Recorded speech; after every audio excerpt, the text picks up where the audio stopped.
Hello, friends. Welcome back to the podcast. I'm your host and your friend in the industry, Wisdom Moon. And today I have the privilege of having Tony Wood on the podcast. Welcome, Tony. Thank you, Rose. I'm glad to be here. Yes. So excited for you to be here. Obviously, we've interviewed actually a lot of people that you work with, and I want to give people a little bit of a glimpse of your quote unquote resume and I always like to Google guests, before they come in. And according to Google, you are 63 years old. Is that true? That would be correct. Okay. Yeah. Sometimes you don't know with Google, they just make up stuff. So you're a multi-Dove Award winner, Dove Award nominee for Songwriter of the Year. You have over 30 number one songs and over 900 songs recorded in Christian music. Yes. That's I can't even comprehend that number. That's a lot of years. It's stretched over a lot of space. Yeah. And currently you're a staff writer with Curbword.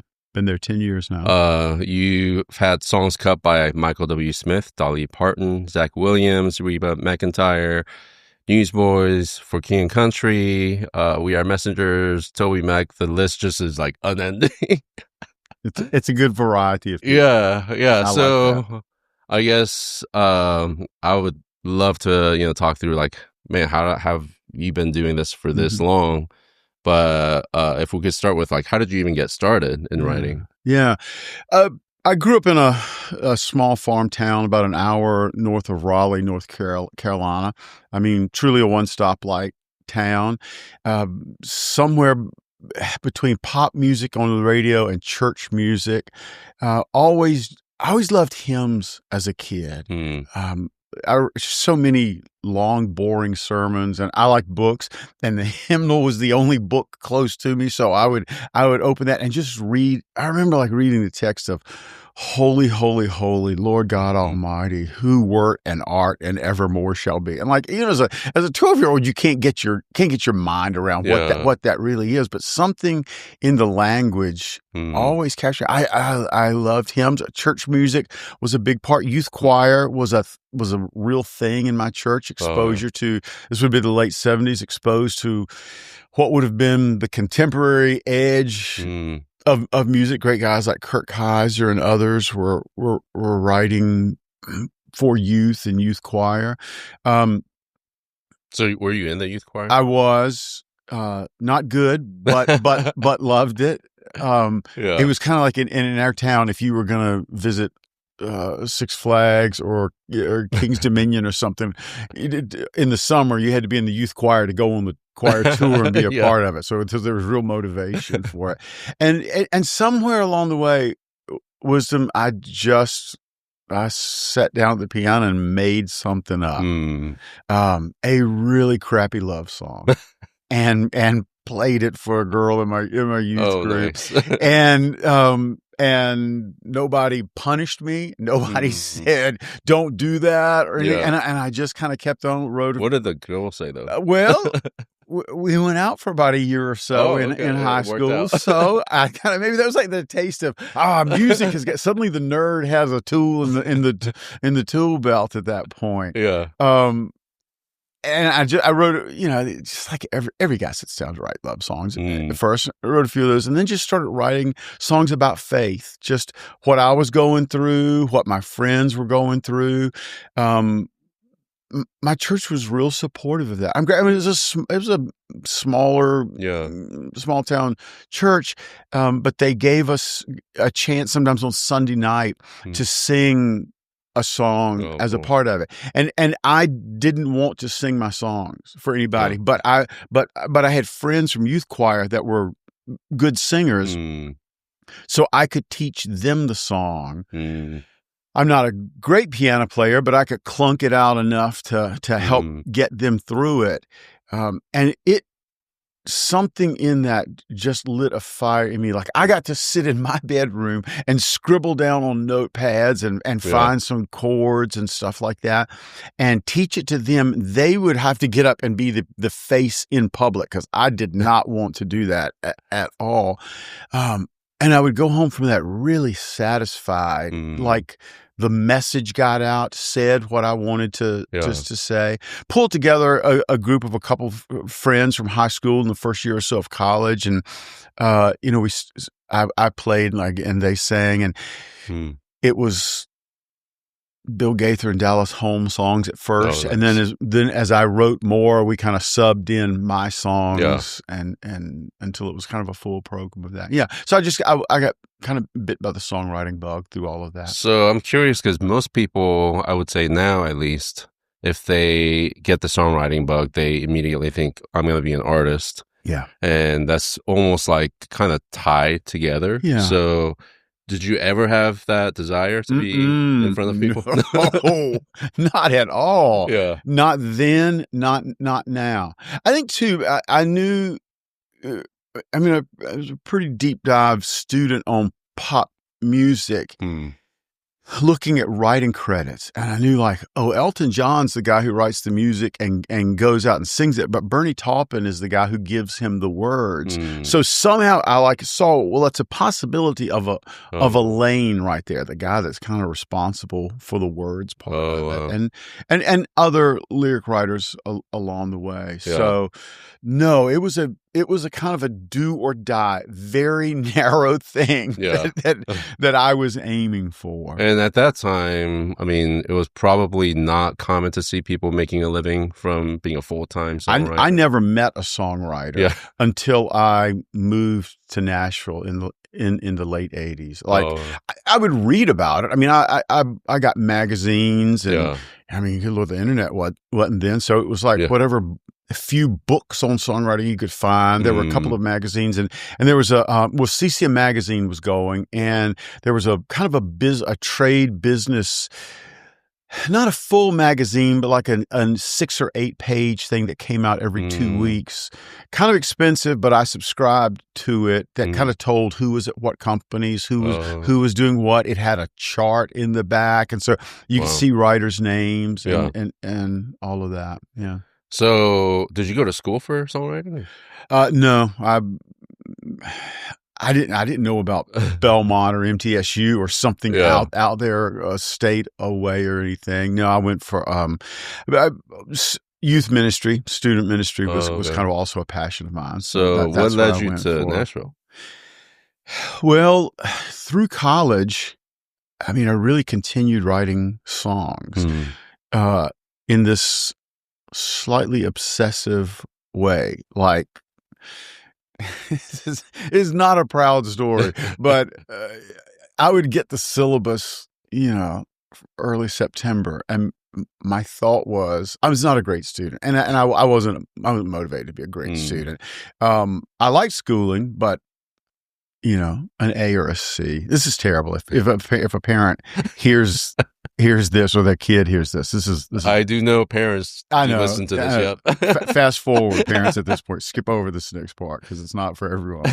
But I figured if I could knock out all the busy work, the reports, the book reports, the term papers, if I could just knock them out as fast as possible, Yeah. kill myself for the month of September, then. And accept that I'll only get a C and not an A on it. A is off the table. B, if I'm lucky, likely a C. And then that would free me like October and November. I can go to lectures, take notes for the final, and then go hang out in the writer's room where a piano was that afternoon and just make songs up. Oh, wow. So I realized then this is obsessive and not necessarily healthy behavior.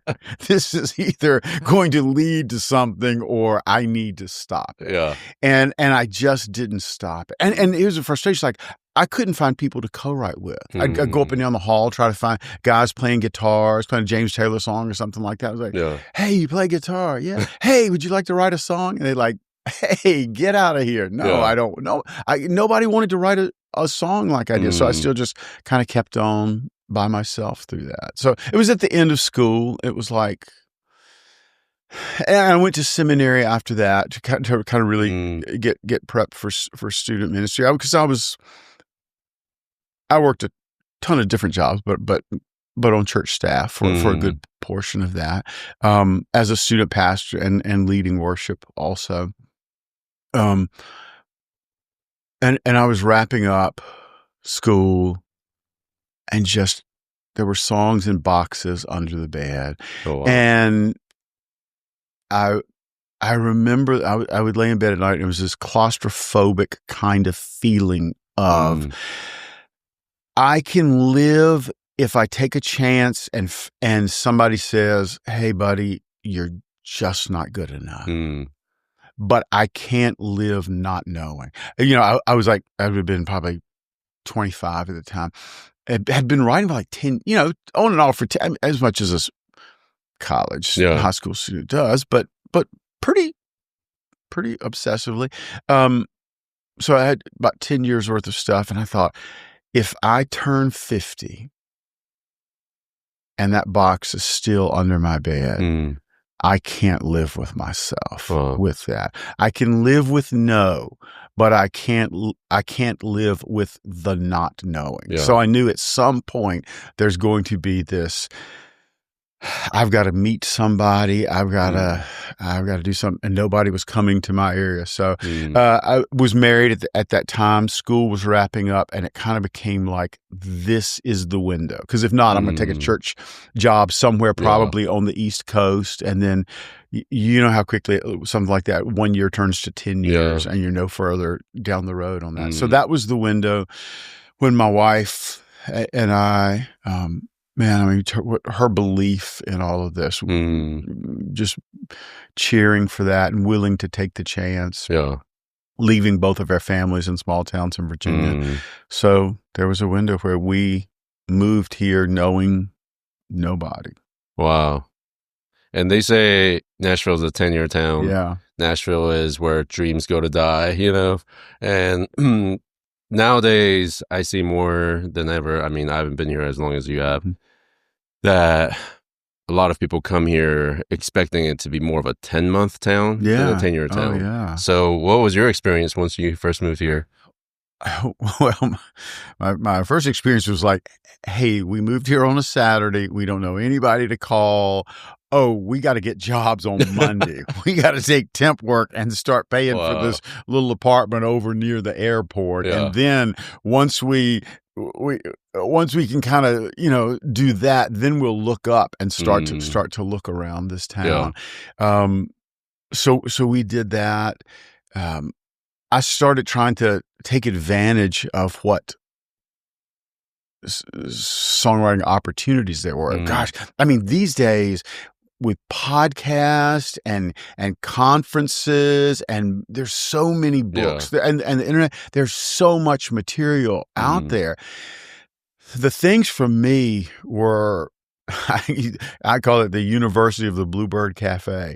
Going there for the early show at night, because the early show didn't have a cover charge. I couldn't afford the late show. But because the question was, how good is good? And I would go into the early show of the Bluebird and newer writers, some who were going to go on to have hits, a couple who had hits. And it answered the question this is how good is. And wisdom, I mean, it crushed me. Wow. It defeated me terribly because I was so far from good. So and I would just sit in there and just brokenhearted, and then step out into the parking lot on Hillsborough, like cold January wind. This is a feeling. I just remember several nights like that.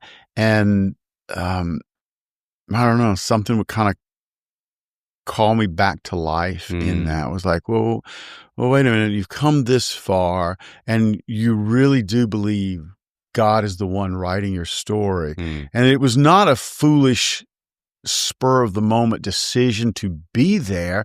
I had prayed about that for years. My wife and I prayed, sought God's leading in that, felt his leading, but still a pretty discouraging kind of thing. ASCAP was really helpful. There was a Christian songwriting kind of like a 6 nights of, they'd bring in an artist one night, they'd bring in a producer one night, a publisher one night, an A&R guy one night, and you had to submit a couple of songs to be accepted to it.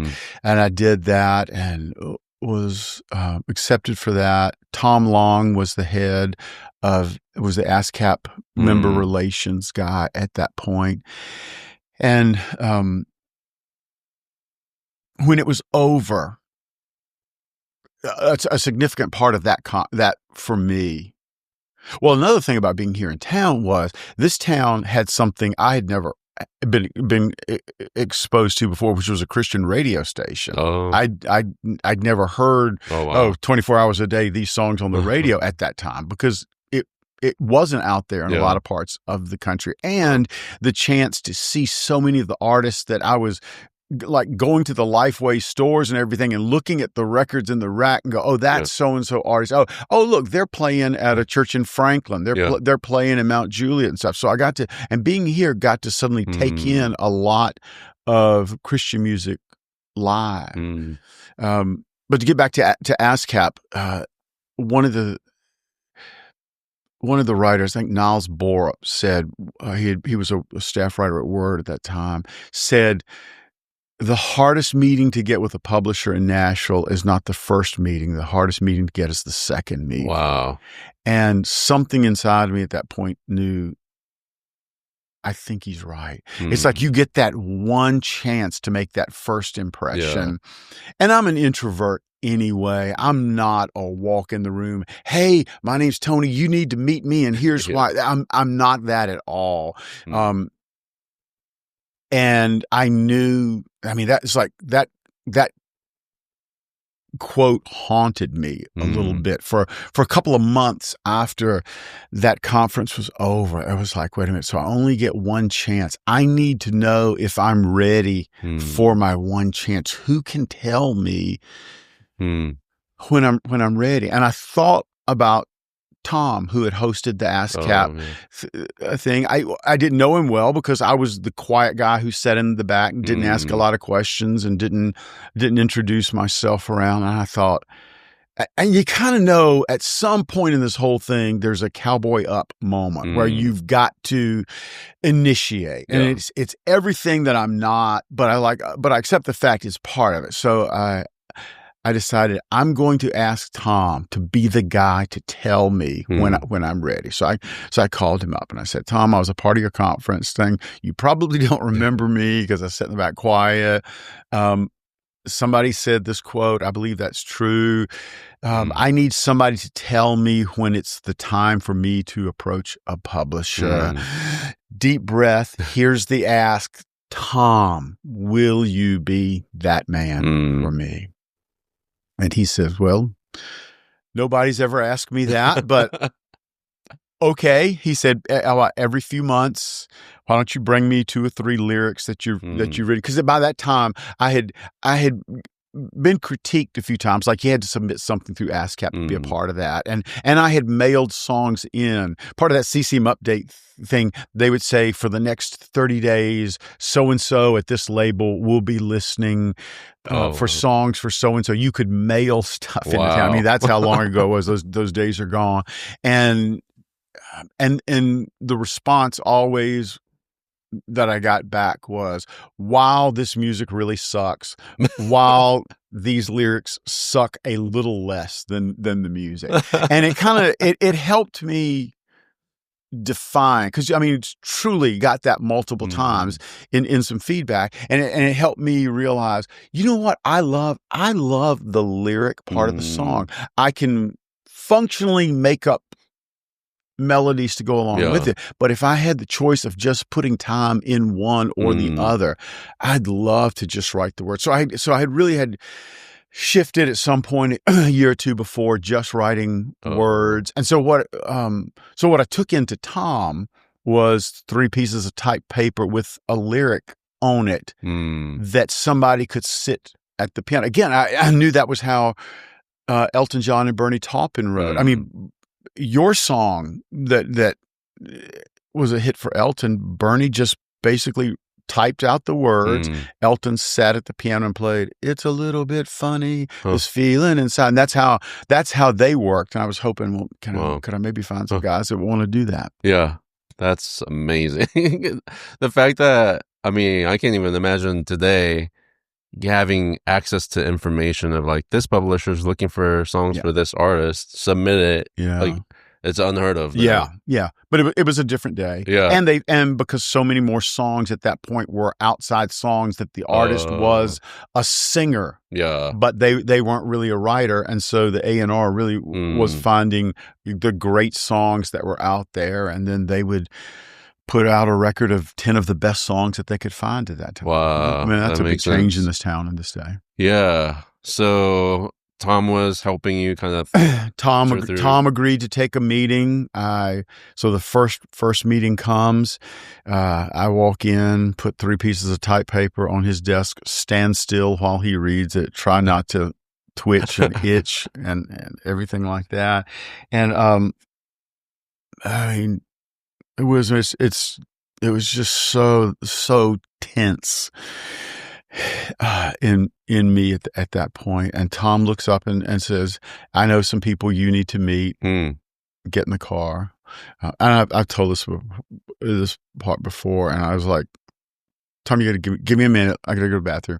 And I went in the bathroom, shut the stall, and I cried. And I cried. But I'm an easy cry, so it's not too much of a thing. But here's what I knew in that moment. It was like, we had moved here to find out if I had a chance. That going back to I've got to answer that question before I'm 50 years old of, did you even ever really have a chance? And standing there eye to eye with Tom that day, and he says, "Let me take you to some publishers." I realized I am about to get that answer. It was an answer to something that was going to cover decades of my life. And so I needed a moment to get it together. And so you guys were at the ASCAP We were at office? the ASCAP building. So you literally that day got in the car? Yeah, he was like, "Let me take you to some places." He called some guys, and I think like most of them happened that day. Somebody wasn't available, and he just sent me over a day or two later that week. But a couple of them just drove me and took me in. "Hey, this is Tony. This is some things he's written. I don't know if there's a place for him with you." And 3 of the publishers pretty quickly said, "Thanks, but no thanks. We've got somebody on staff that does that thing."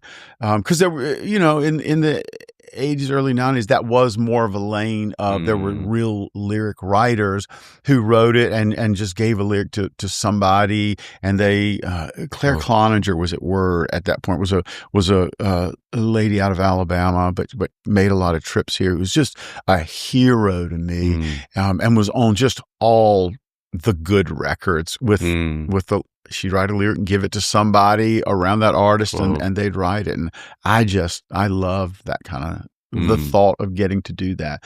So 3 of the publishers said thanks, but no thanks. The last one was a small independent company at that point called Lorenz Creative Services. I think it's like about 40 Music Square East, still there, the building. I drive by that building about 2 or 3 times a day. And I've got a picture of the door to that front door of that building. I stopped by a couple of years back and took a picture of the front door, because that's the doorway that kind of changed everything for me. Like I said, small independent company. Steve and Marilyn Lorenz ran it.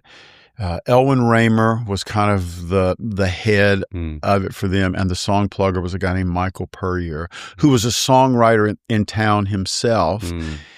And Tom sets up the intro. I go in, show Michael, 3 pieces of paper, and he was like, "Well, why don't you start hanging out and let me see if I can get some of my writers to write for you."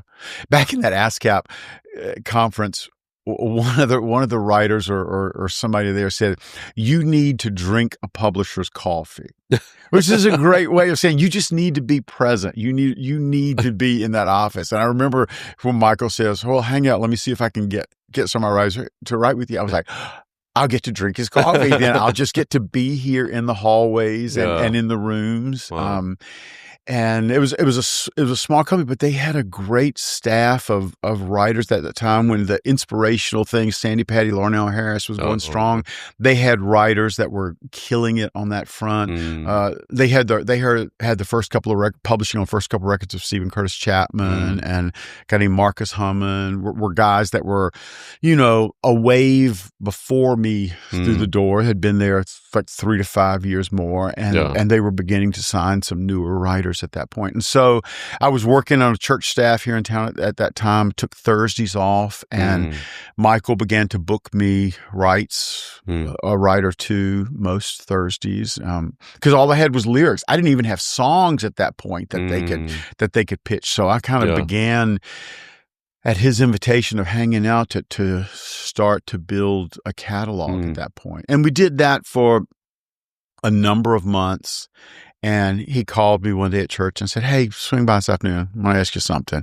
And I went by and he said, "Hey, I'd love you to be a writer for us. I got a contract I want to offer you." And I mean, my love and appreciation for Michael Purrier is just off the chart.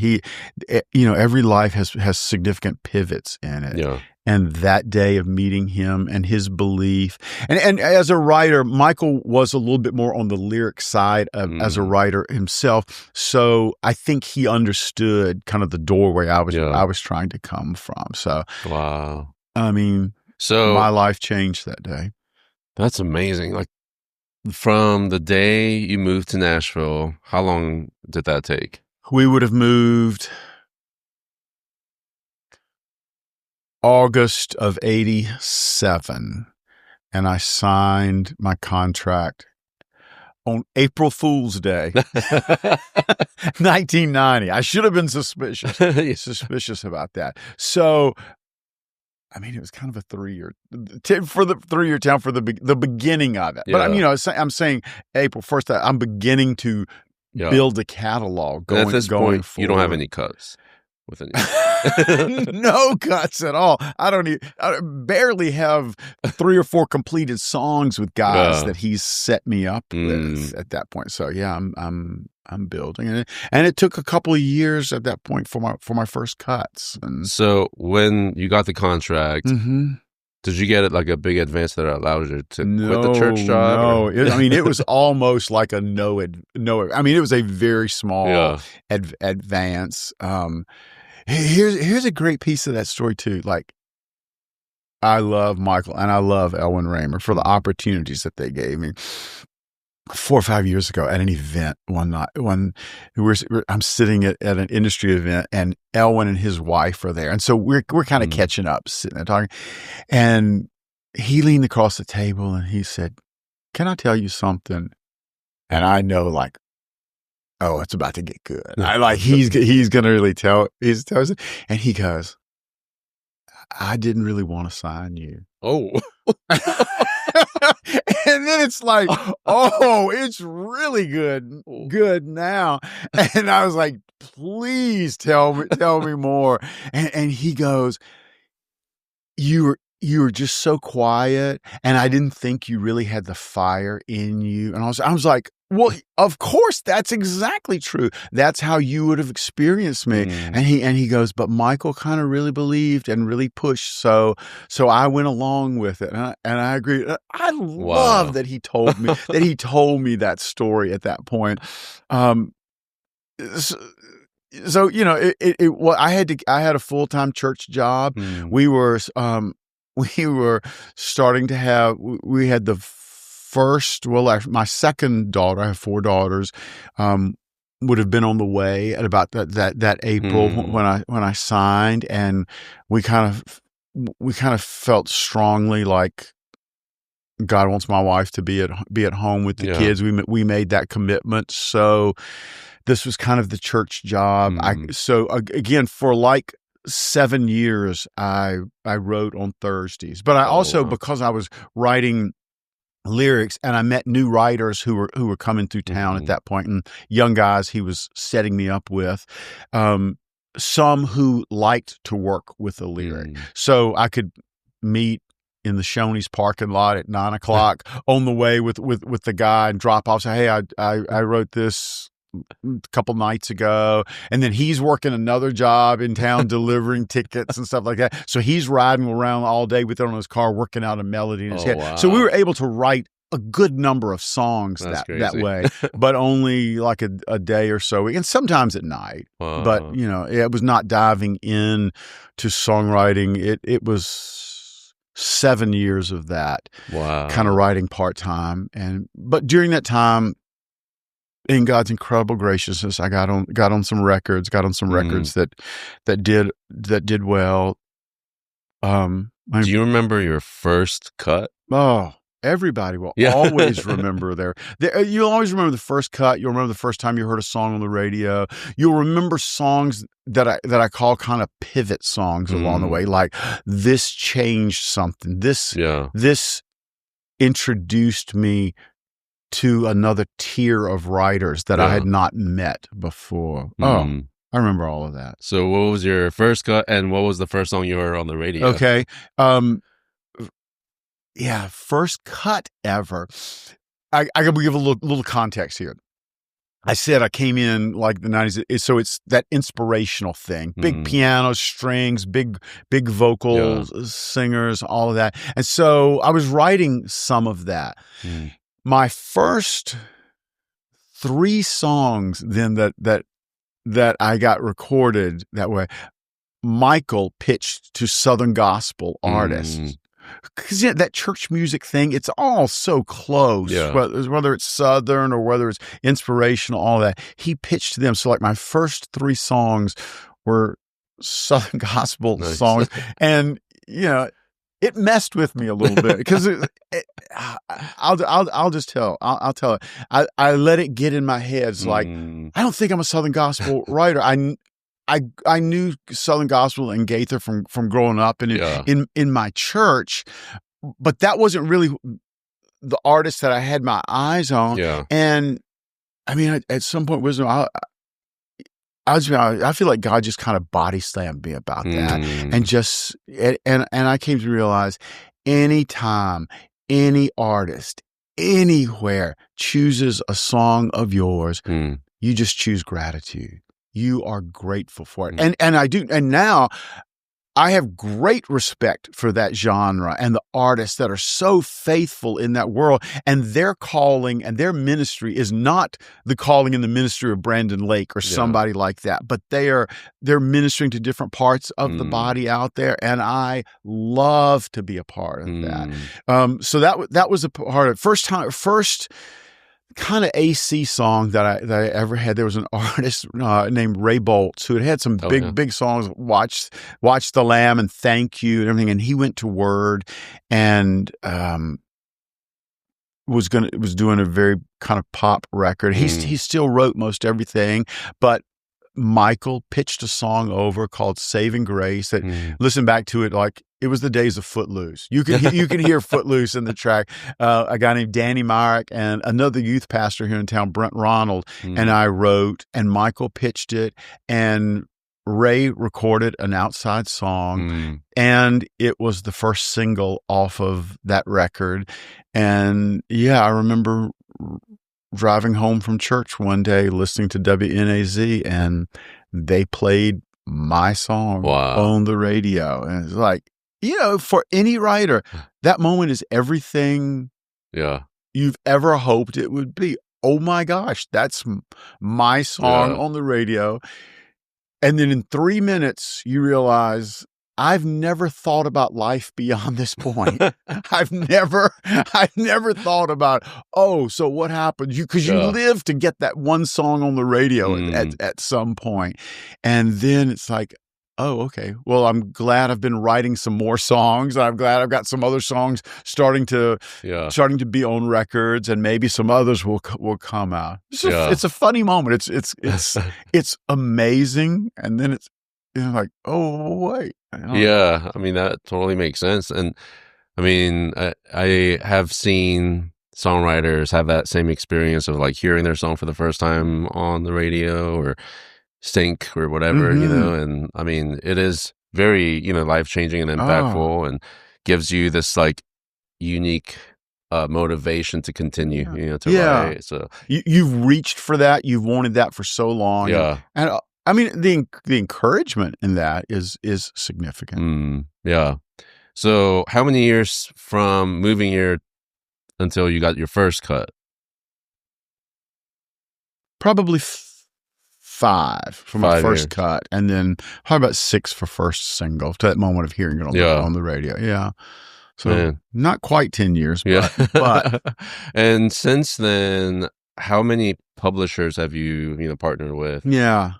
In 35 years, I've had 4 different publishers. That's actually very few for Yeah, it really is. I mean, Yeah. and the shortest length at any of them would have been 7 years for the first one. Oh, wow. That first one, BMG bought the Mm. small company, and it kind of folded into a large company.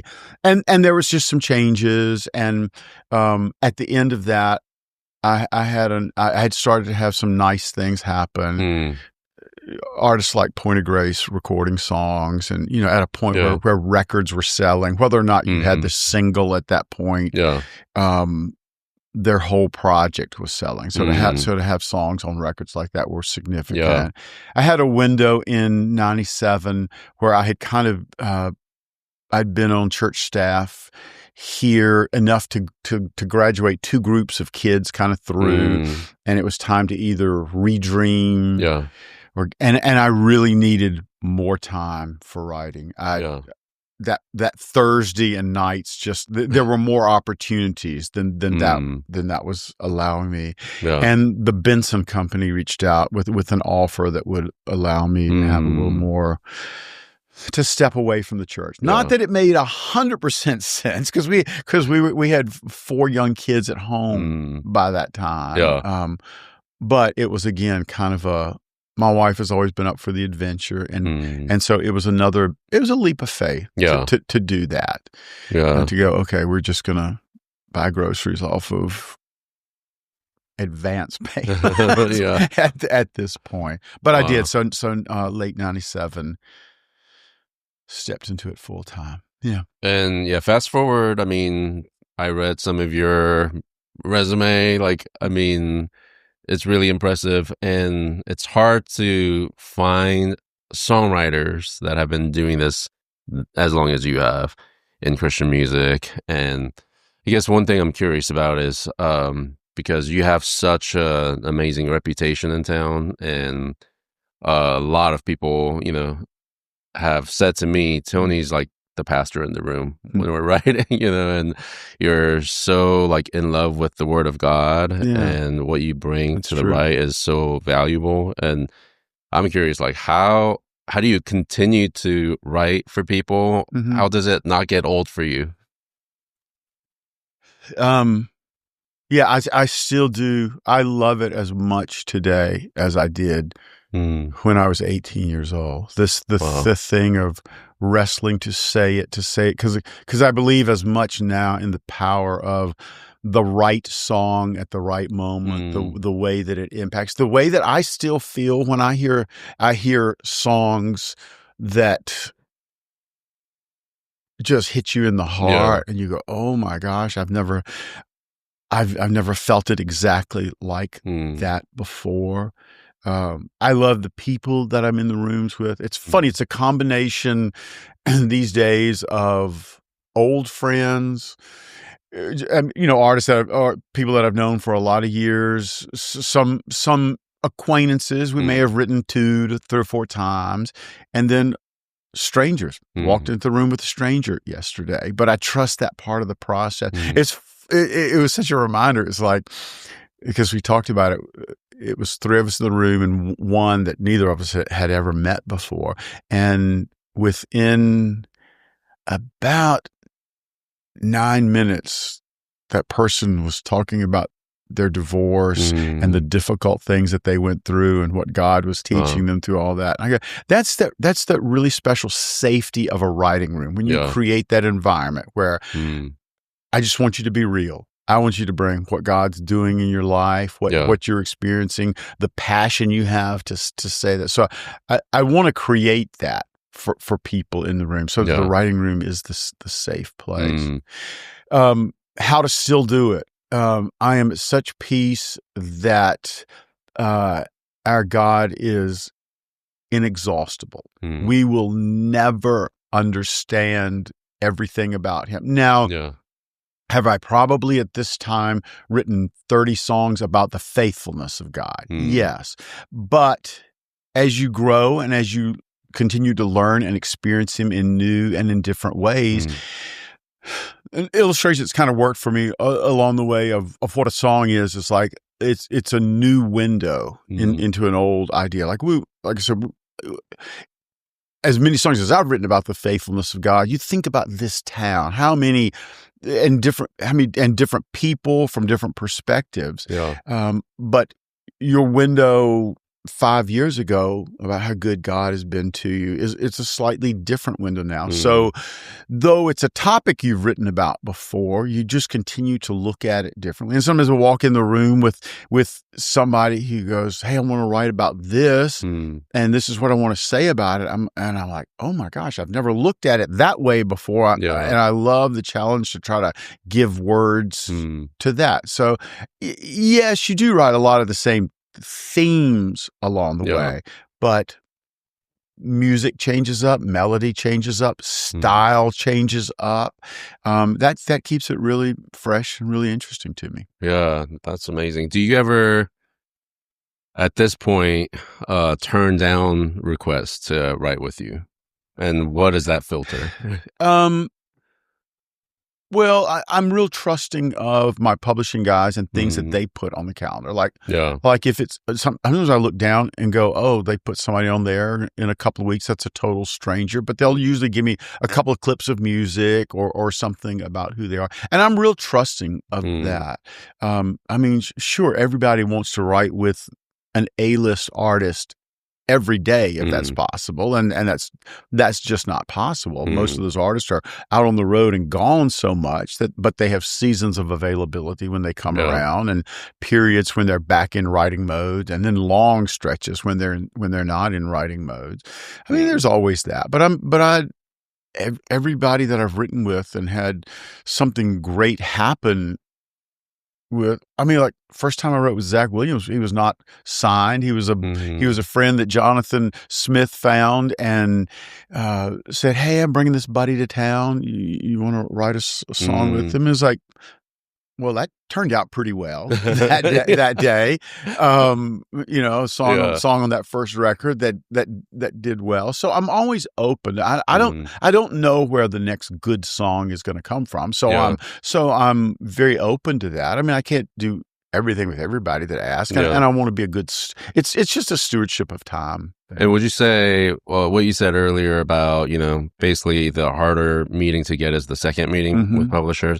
Is that the same with you as a writer? If people write with you the first time? Well, I think I said to somebody along the way, I think you kind of have to write 3 songs with somebody to evaluate how it's going. Because if we're writing today, there are days where you're just kill. Oh my gosh, every line, everything. It's good. And the next time we write, you're not having that day, but I'm having that day. And then usually about the third song with somebody, unless they're just totally rude and a jerk, you perceive right off, we theologically do not connect or anything like that. But you just find like, do we just have this chemistry thing that works? I don't know. That's from me. Other writers would have different opinions on that. But that's a great perspective. But I think about 3 because it allows the grace for you're not having a great day, I'm not having a great day, but you continue to run into people along the way that's like, you write a couple songs. Oh, look, we've written 6 songs now. And then you look back 2 years later and go, look, we've written 27 songs together. It just happens where there's a connection for seasons with different people. And then you might not write with that person for a stretch. And then, oh, look, we pick back up and we're going again. There's a reason to. So, I love your approach because a lot of times what I hear is after the first write Yeah. and session, it's like, yeah, I don't really want to write with that person again. But it was like their first time meeting and, having that experience. So it makes sense that, with all your experience, you're saying it takes 3 writes to get Well, to and I that hope point. some people have shown me that grace too Yeah, along the way that I didn't. I that's didn't. good. Yeah. Some days you're just making stuff up and you're throwing. So well, that's not great. That's Yeah. not great. That's not great. So I feel like along the way I've been shown some of that grace, Yeah. And writing that's is what I want. such a personal thing. And subjective. Yeah.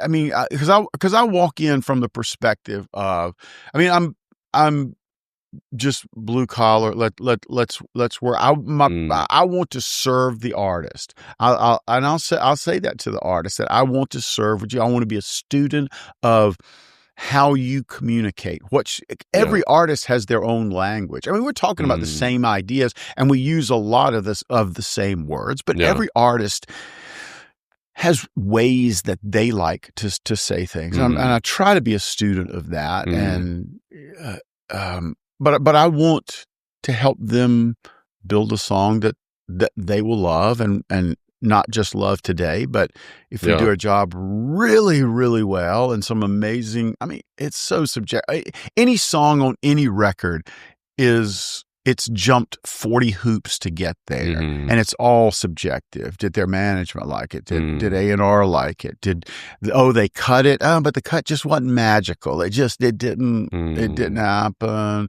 Oh, radio said no, we'll never play it. I mean, you can't control that. All yeah. I can control is what's in the room. So, I mean, it's such an astounding percentage of Mm, no thanks. It's not quite what mm, we were looking for, but I mean, yeah. there are writers who have that great stretch in a career where so much gets cut, gets released, gets Mm, singled, but they're just on fire. they're just guys just have that. Yeah. It just happens, but they will not stay there. Yeah.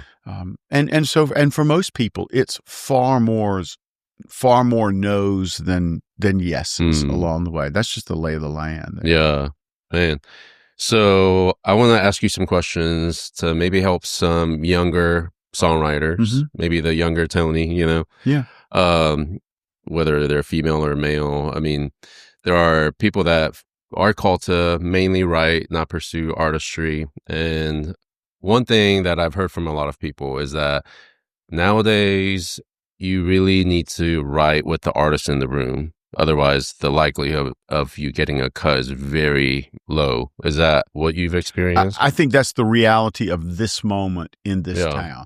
I mean, this town is always pendulums, a lot of pendulums. Mm, Oh, I mean, for a while it was all male artists, no yeah. females. Oh, now females, yeah.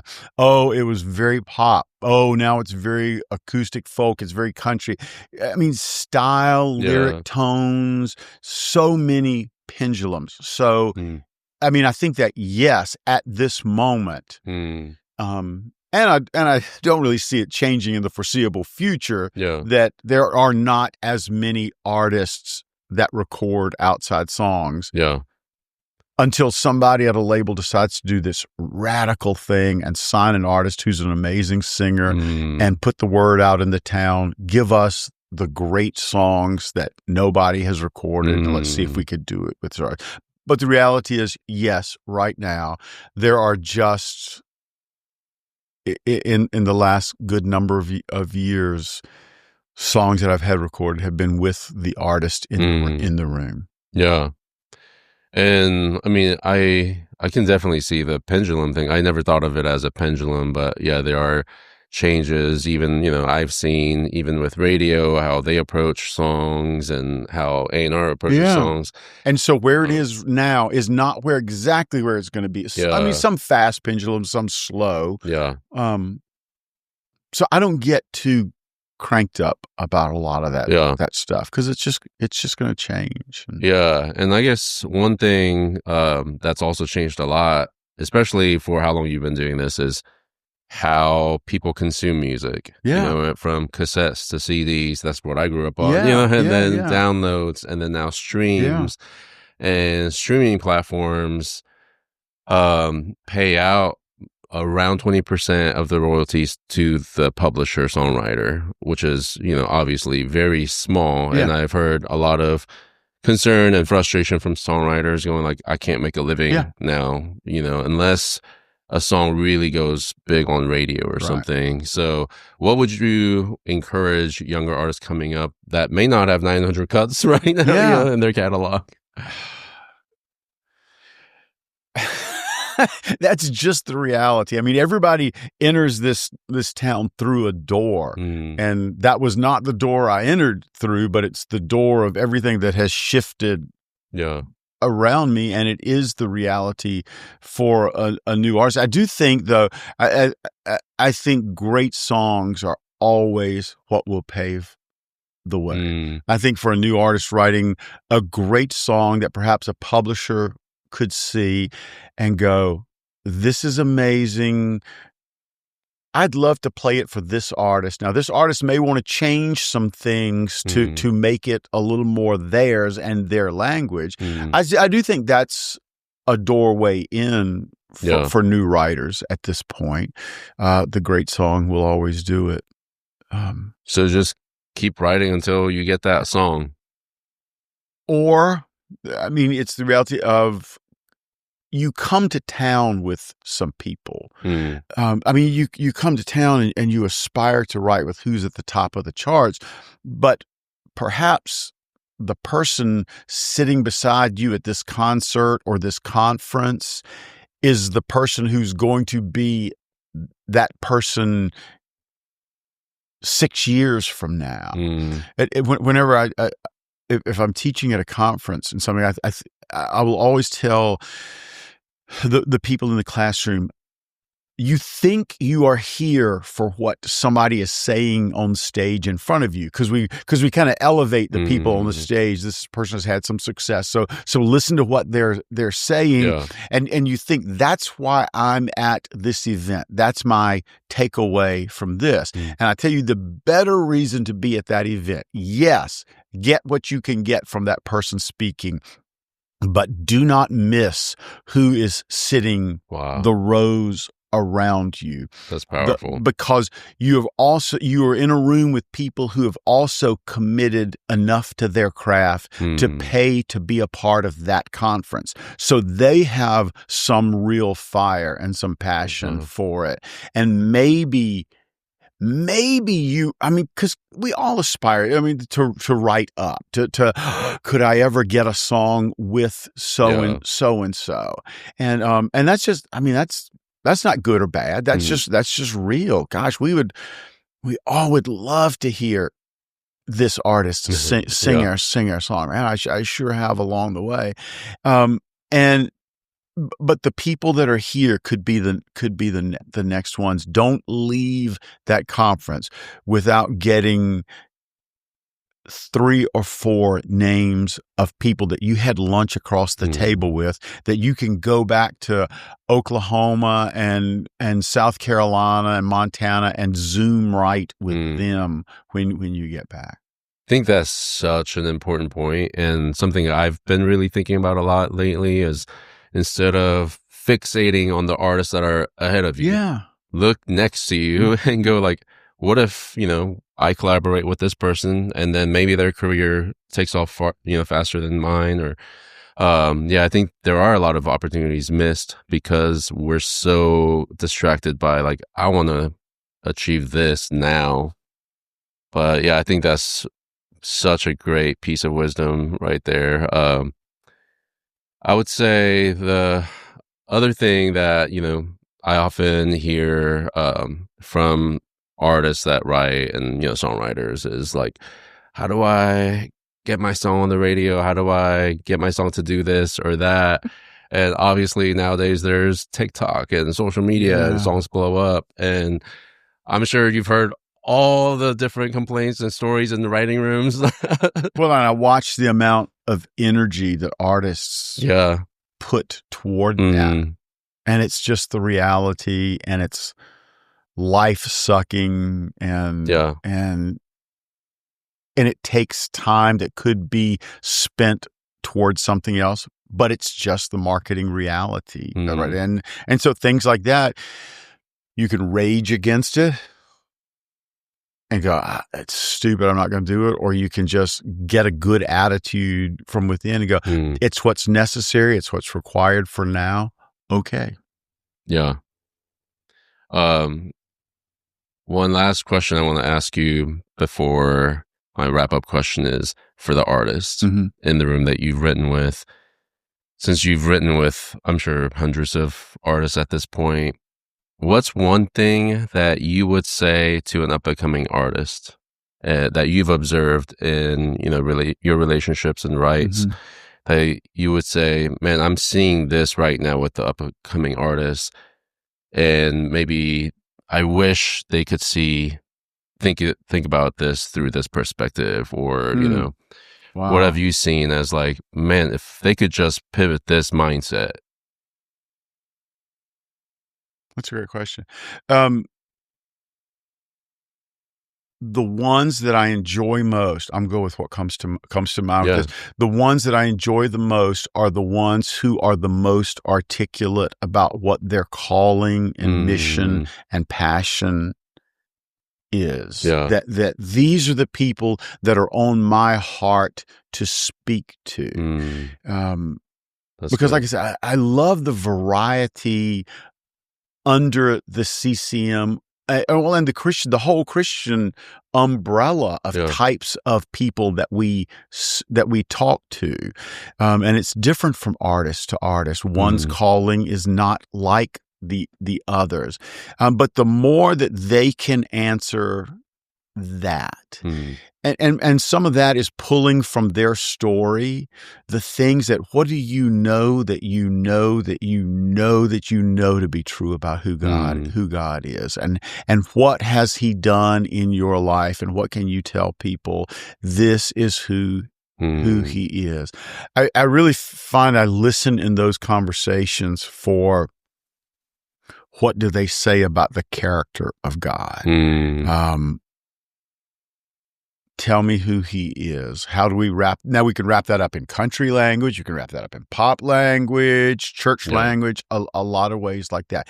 But the more they can articulate, I started I love Jesus, and I just want to write songs completely without focus. All here, all, and everybody does. So there's no shame in that whatsoever. But the easier ones to serve are the ones who have a degree of focus about what their message and what their language is. That's really good. Yeah, I 100% agree with that. Just from my experience too. My last question is, when you think about legacy at 63 now, and you've done a lot, you've seen great success. What does legacy mean to you, and what kind of legacy would you like to leave? Wow, you save the tough ones for last. I'll tell you this as a part of my story in getting there. It's like I worked a lot in this town scared. I came to this town scared. I mean, I had a young wife that I brought here. We didn't know anybody and did not know how to make any good thing happen, and just desperate prayers of, God, I'm about to say you've got to show up. Well, it's like, you've got to show up if something good's going to happen. But the reality is, no, you don't have to show up. I mean, but God, would you be so kind as to show up? And he has, but it didn't. He refuses to work on my timetable. I've got some really good ideas for how I think God should work in my life. And He just really does not seem to want to hear those and play according to Tony's plans. Incredibly faithful, loving, kind, good, gracious, God of blessing all through my story, but never like I want it to be. So I know that. So I worked scared for decades. Like, God, you gotta come through. Oh my gosh, I'm killing myself. All of this, and just lived with a lot of that that fearfulness. I knew he had to do it, and I worked like it was up to me. And I think there's good in that, in putting the energy and thing to it. And at some point, I mean, years ago, I got tired of that. I just like, I don't want to live like that. I want to live trusting he's going to be good. He's going to be faithful. So be at peace. It's not unfolding like I want it to. I've had really nice things happen in this town. For each one of those, I've got 6 stories of something that it just did not quite go that way, that I think it should have gone that way, but somebody at a label didn't think it should have gone that way, and ultimately God allowed it. I worked like at the end, I'll stand before God, and He will say, "Well done, good and successful servant." And now it's clear. It's like, that's not what he's going to say. He's not going to say that. He's going to say, "Well done, good and faithful servant." So faithful is the aspiration before me today with what's on my calendar, next week with what's on my calendar. I don't know the room that I will walk into, but I want to be faithful with whatever that opportunity is. I do want to do good work. I still want to do good work. Rejection still hurts. It is never not hurt. But in the end, the ultimate thing is like, wait, did I show up? Did I love people in the room more than the song of the day? Because how you go about it matters more than what you do. Songs are good. Songs are important. People always matter so much more than songs. So do I care about the people that I sit in the room with? I at least go in mindful. Don't do it perfectly. Don't do it good all the time. But that's the aspirational point. Wanna love them, want to be a good craftsman. And then I want to rest and just go, God, it's in your hands. If you choose to bless it and take it to good places, that's great. I'd love it. And if you don't, I want to be at peace with it. Yeah, man, this has been so good. Before we hit record, we were talking about like podcasts that are like 3 to 4 hours long on YouTube. I feel like we could sit here and I could ask you questions for 4 hours. I wouldn't listen back to it. So appreciate your time and just all the wisdom and insights that you've imparted. And I mean, we've known each other for a long time, but this is the first time I got to really sit down and hear your story. So it's just really blessed and inspired by that. And thank you for faithfully serving artists in the writer's room. You're somebody that most of the general public doesn't really know about, but you make such an impact on the artists and the songs that people hear and the lives that, those songs impact. So thank you. I love it. Thank you, Wisdom.